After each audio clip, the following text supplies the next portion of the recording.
आदाब, नमस्कार, अस्सलाम वालेकुम नाजरीन। पल पल न्यूज के न्यूज रूम से मैं हूं आपके साथ नदीम अकरम।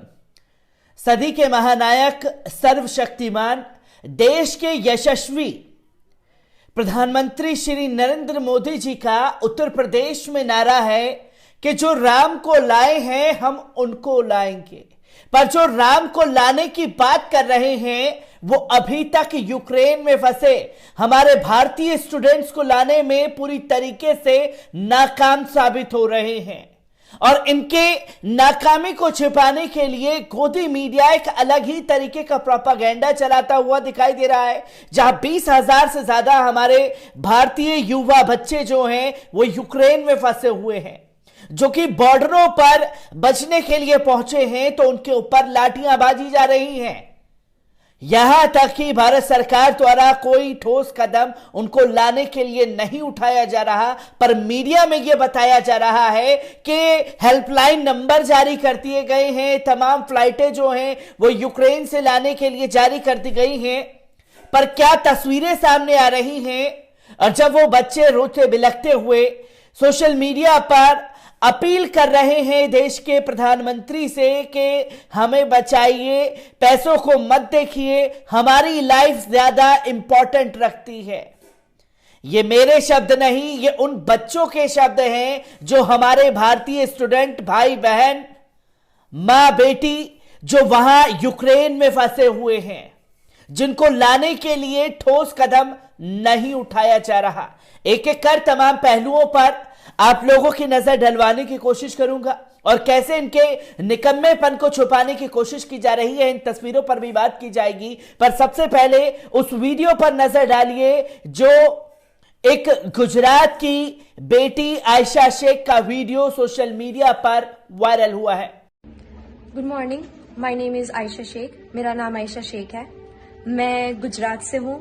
मेरा घर भरूच में है और मैं यहाँ यूक्रेन में फंसी हुई हूँ। हम रह रहे हैं टर्नोपिल में। हमारा एड्रेस है चेकीव्स्कोहो त्रेक्सेट देवियत, चेकीव्स्कोहो 39, फ्लैट नंबर 57, टर्नोपिल्स का ओब्लास्ट 46002। हम सारे सिचुएशन से हम स्टूडेंट्स कब से बोल रहे थे हमारी एम्बेसी को, हमारी यूनिवर्सिटी को, हमारी एम्बेसी ऑफ इंडिया को, दैट हम यहाँ पे फंसे हुए हैं। बट हमारी यूनिवर्सिटी ने ना कोई डिसीजन लिया, ना एम्बेसी वालों ने यूनिवर्सिटी को प्रेशराइज किया। अभी सिचुएशन ऐसी हो चुकी है कि मार्शल लॉ लगने वाला है। यहाँ पे इमरजेंसी सिचुएशन हो गई है, यहाँ पे साइलेंसर्स बज रहे हैं। और मैं और मेरे साथ में मेरी 2 रूममेट्स हैं, आशिता और दिव्या। आशिता जो है वो राजस्थान से है, दिव्या जो है वो मध्य प्रदेश से है। हम सारे बच्चे यहाँ पे स्टक हुए हैं। अब अभी हमारी यूनिवर्सिटी हमें बोला है दैट आपकी यूनिवर्सिटी अब जाकर ऑनलाइन हो रही है, जब सारी सिचुएशन खराब हो चुकी है। प्लीज आप लोग हमें मदद करें। हमें कुछ नहीं पता, हमारी सारी फ्लाइट्स कैंसिल हो चुकी हैं और हमें कुछ नहीं पता कि हम वापस इंडिया कैसे जाएं।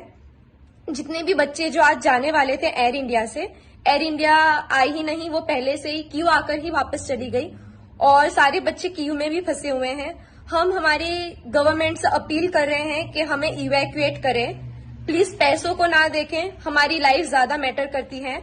हम यूक्रेन से पढ़ाई कर रहे हैं। हमारी गवर्नमेंट को प्लीज हमें बचाने के लिए कुछ ना कुछ जरूर करना चाहिए। प्लीज हमें इवैक्यूएट करें। हम यहाँ पे बहुत फंसे हुए हैं, सिचुएशन बिल्कुल भी सही नहीं है। आपने देखा कि आयशा शेख ने साफ तौर पर कहा कि हम एम्बेसी को लगातार कांटेक्ट करने की कोशिश कर रहे हैं, वो एम्बेसी को भी कॉल नहीं रिसीव कर रही। हम अपनी सरकार से कोऑर्डिनेट करने की कोशिश कर रहे हैं, सरकार कोऑर्डिनेट नहीं कर रही। और अभी आप पैसों को मत देखिए, हमारी लाइफ ज्यादा इंपॉर्टेंट रखती है।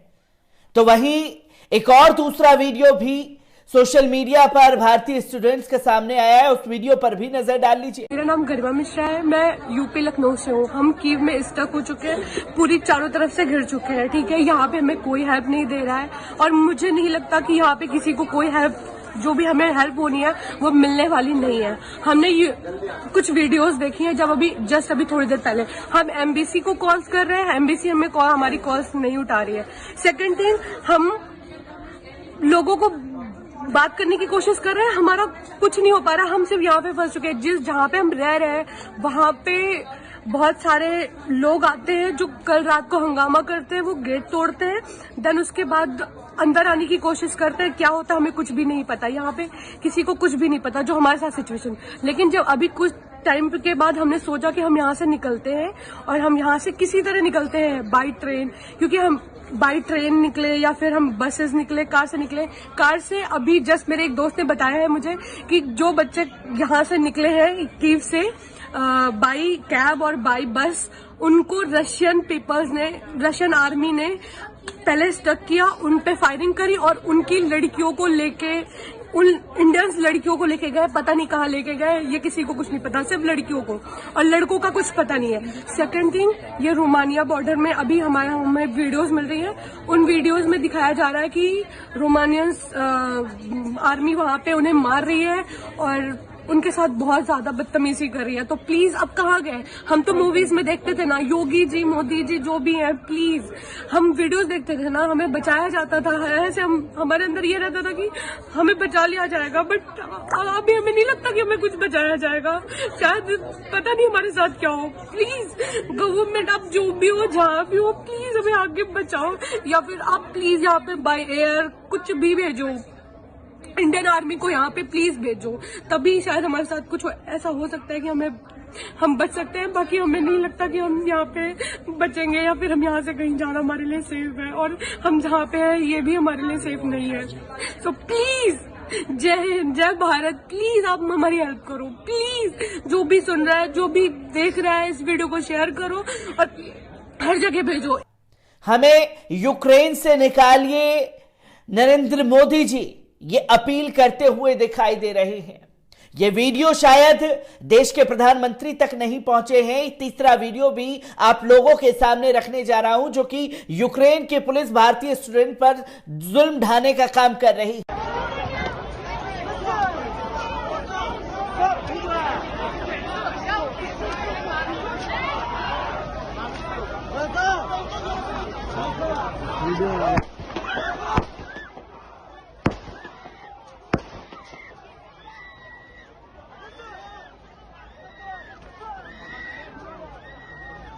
देख यार कैसे मार रहे लड़कियों को। आज जंग का 5वां दिन है और 5वें दिन में कितने छात्रों को लाने में कामयाब मोदी सरकार हुई है, इसका किसी को डेटा नहीं दिया जा रहा, इसकी कोई जानकारी नहीं दी जा रही। और जब भारतीय स्टूडेंट को मुसीबत में फंसा हुआ देखा है तो पाकिस्तान ने भी एक बड़ी पहल भारतीय स्टूडेंट को यूक्रेन से निकालने के लिए शुरू कर दी है।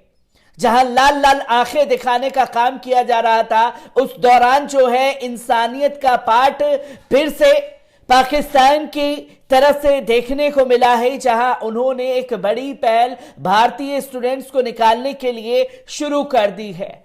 आपको बता दें कि यूक्रेन में रूस के द्वारा की जा रही बमबारी के बीच भारतीय छात्र छात्राओं को एयर इंडिया की फ्लाइट से वापस लाया जा रहा है। यूक्रेन में रूस के हमले के बीच भारत वहां फंसे छात्रों को निकालने में जुटा है। इसमें भारत की मदद पाकिस्तान भी कर रहा है। दरअसल एयर इंडिया की फ्लाइट से स्टूडेंट्स वापस अपने वतन लौट रहे हैं। बमों की बरसात है और हर तरफ तबाही के मंजर के बीच स्टूडेंट्स को रोमानिया और हंगरी के रास्ते वापस भारत लाया जा रहा है। रोमानिया के बुखारेस्ट से स्पेशल चार्टर्ड फ्लाइट के तौर पर एयर इंडिया की एक फ्लाइट AI-1942 रविवार को दिल्ली आई। इस विमान के पायलट कैप्टन अंचित भारद्वाज ने बताया कि रोमानिया से तेहरान के रास्ते में दिल्ली तक सभी एयर ट्रैफिक कंट्रोल ने इवैक्यूएशन मिशन के साथ दिया है। सबसे दिलचस्प बात यह है कि पाकिस्तान ने बिना कारण पूछे ही सीधा हवाई रास्ता दे दिया, जिसकी वजह से समय की काफी बचत हुई। तो आपने देखा यह आंख खोलने वाला बयान जो दिन रात पाकिस्तान को कोसने का काम करते हैं। हमारे भारतीय स्टूडेंट्स को निकालने के लिए भी उन्होंने बड़ी पहल की है और इसकी जानकारी खुद जो कैप्टन अंचित भारद्वाज, नाम पर गौर कीजिएगा, अंचित भारद्वाज ने साफ तौर पर कहा कि जब तेहरान से फ्लाइट निकल रही थी, जब कोई सिग्नल नहीं मिल पा रहा था हम लोगों को, तब पाकिस्तान की तरफ से सिग्नल दिया गया और उन्होंने हमें वहां से जाने की इजाजत दे दी। और अगर हम तेहरान होते हुए जाते तो अभी फ्लाइट यहां नहीं पहुंच पाती। पाकिस्तान के इस कदम को देश के लोग जो बुद्धिजीवी हैं वो सलाम कर रहे हैं कि इंसानियत के दौरान जो है वो दुश्मनी भूल करके इंसानियत का काम करने में आगे आया है। एक बड़ी खबर जो है जो मीडिया से गायब है, इन चीजों को दिखाने की जरूरत है, पर इसको पूरी तरीके से ढाक दिया गया है क्योंकि हम तो पाकिस्तान की बुराई कर करके ही वोट मांगने के लिए उतारू हो चुके हैं। तो वहीं आपको बता दें कि स्टूडेंट्स को वापस लाने के लिए चलाया जा रहा ऑपरेशन गंगा केंद्र सरकार द्वारा यूक्रेन में फंसे स्टूडेंट के रेस्क्यू के लिए ऑपरेशन गंगा चला रही है। जानकारी के अनुसार अब तक 709 छात्र रेस्क्यू किए गए हैं। हंगरी बुडापेस्ट से 240 भारतीय नागरिकों ने उड़ान भरी, जबकि शनिवार को रोमानिया से पहली फ्लाइट 219 स्टूडेंट्स को लेकर मुंबई आई थी। जानकारी के अनुसार यूक्रेन में फंसे भारतीय नागरिकों को लाने के लिए ऑपरेशन गंगा के तहत वापस लाने के लिए पूरी तरह एक्शन मूड पर नजर आ रही है।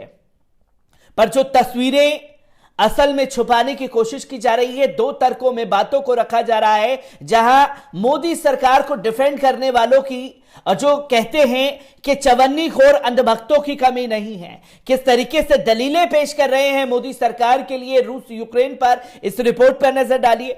कुछ लोग सरकार की खुशामद करने में इस हद तक झुक जाते हैं कि मानवता को भूलकर भी अगर सरकार को जस्टिफाई करना पड़े तो कर जाते हैं। यूक्रेन रूस में फंसे भारतीय छात्रों के मामले पर कुछ ज्यादा पढ़े लिखे लोगों का तर्क है कि जब महीने भर पहले अलर्ट जारी कर दिया गया था तो छात्रों ने यूक्रेन छोड़ा क्यों नहीं। दूसरा तर्क है कि अगर पढ़ाई पर लाखों खर्च कर सकते हैं तो क्या 70-80 हजार का टिकट नहीं खरीद सकते। अरे भाई, अगर किसी के पैसे हैं तो इसका यह मतलब है कि उस पर आई आपदा को अवसर में बदलकर उसको लूट लो, क्योंकि अगर ऐसा है तो रास्ते में महिलाओं की चैन छीनकर भागने वाले भी जायज हैं और लोगों का पर्स बटुआ आदि लूट लेने वाले भी जायज हैं। अगर सोने की चैन तभी तो पहनी होगी जब पैसा होगा, अगर चैन छीन ली या बटुआ मार लिया गया तो क्या हुआ, कितना नुकसान कर दिया है ना। वाह जी, अगर किसी के पास पैसा है भी तो वो 20,000 की